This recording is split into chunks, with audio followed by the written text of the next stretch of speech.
Parashat Va'era. Savez-vous ce qu'est un révolutionnaire aurait lancé Talleyrand. C'est un pauvre qui réfléchit.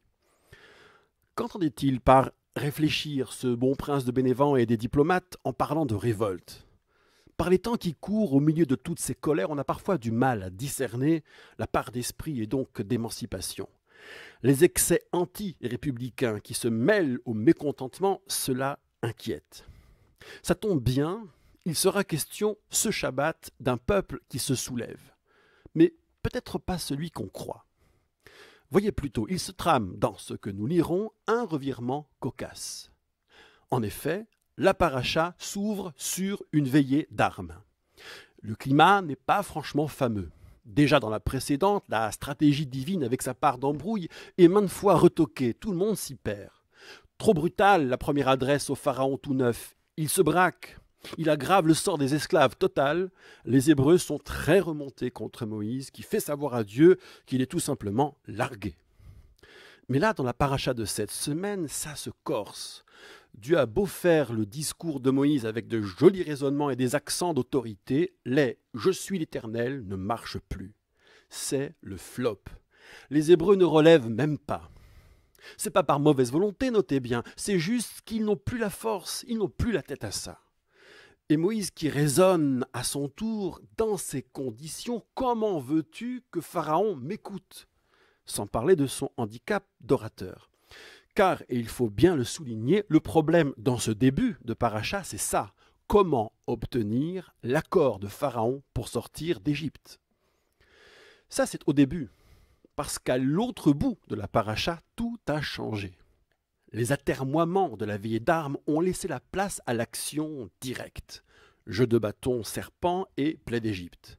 Les mages de l'Égypte, de répliques en imitation, sont balayés à la plaie des ulcères, la 6e. Moïse maîtrise tout, les éléments, le temps, l'espace, et c'est Pharaon qui n'est plus crédible cette fois.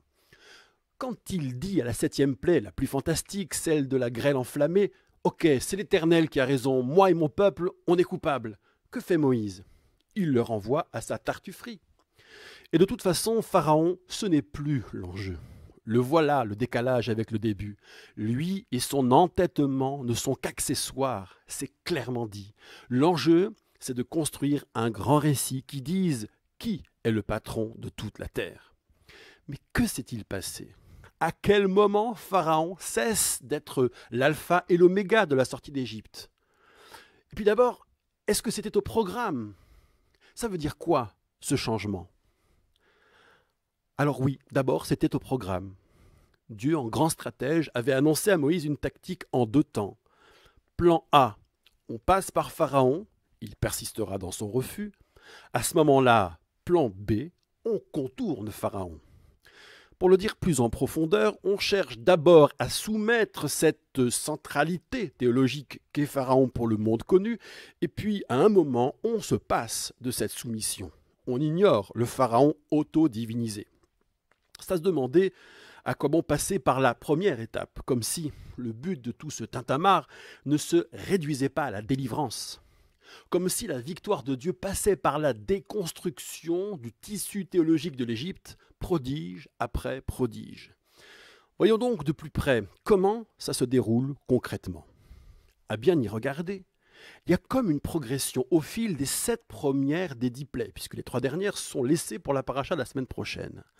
À la 2e, quand Pharaon convoque Moïse et Aaron pour leur demander d'intercéder et de faire partir les grenouilles, Moïse lui tient ce langage. Montre un peu ta superbe et choisis toi-même le moment où tu veux qu'elles partent, ces grenouilles.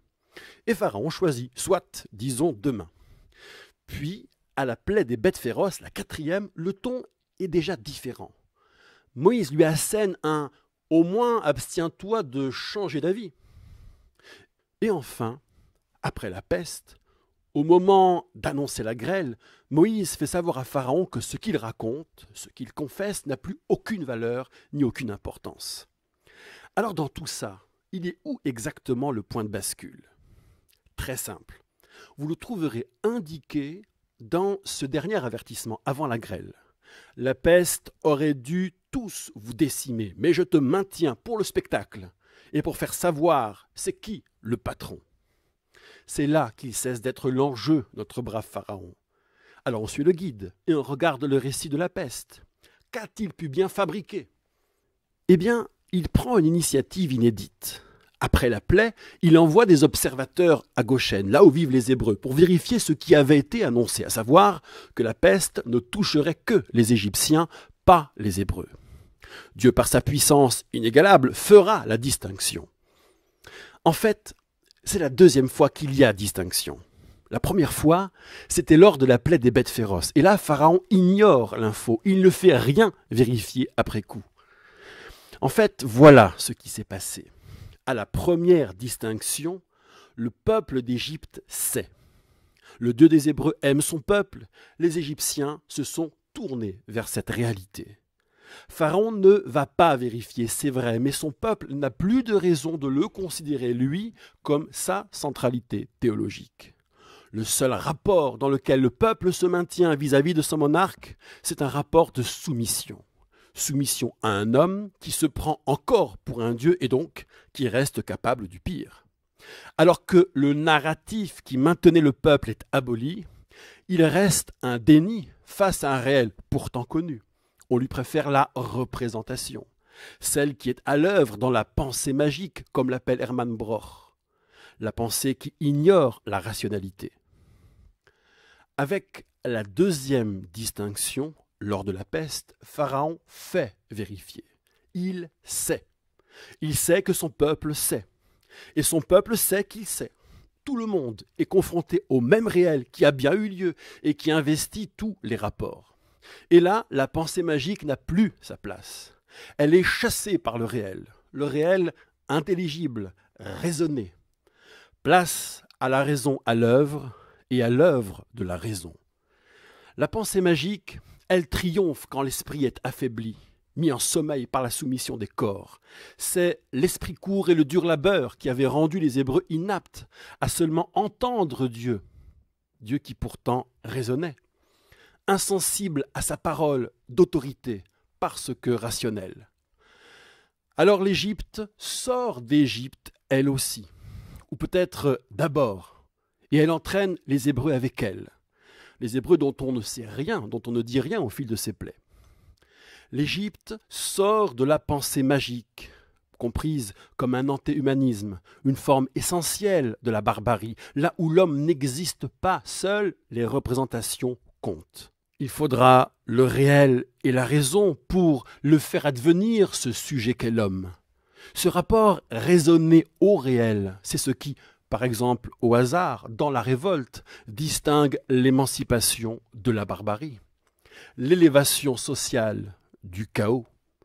En somme, le vrai maître de l'esclave, même quand se libère le corps-esprit, c'est son kotser ruach, son court esprit. Shabbat Shalom.